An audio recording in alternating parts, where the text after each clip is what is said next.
And the French government has officially announced that President Emmanuel Macron will be paying a visit to the riot-stricken New Caledonia. The announcement comes days after clashes erupted in the French overseas territory over a voting bill passed by French lawmakers in Paris. Macron had earlier called for calm on the island and invited several representatives for a discussion. Meanwhile, the situation remains tense on the ground in New Caledonia.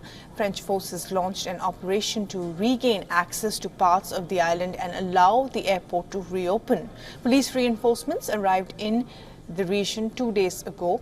The streets in the French-ruled Pacific island remain calm. France sent an additional security reinforcement to the crisis-hit island to help restore law and order. The French High Commission says that the roads are still blocked by the protesters and the airport remains shut. Large-scale violence has made it difficult to get food supplies to the stores, and even the medical staff cannot travel safely. Australians and New Zealand citizens are stranded on the island and are running out of food.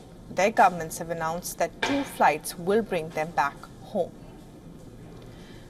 Now, the protests began last week when a constitutional amendment triggered a wave of anger among the pro-independence indigenous Kanak communities.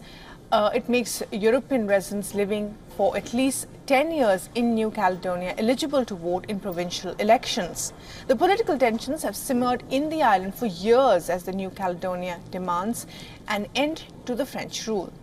Last week, the French government declared a state of emergency in the South Pacific Island territory. At least 6 people died after armed clashes broke out between protesters, militia and the police. A gun battle between the French police and protesters raged at a roadblock in Caledonia.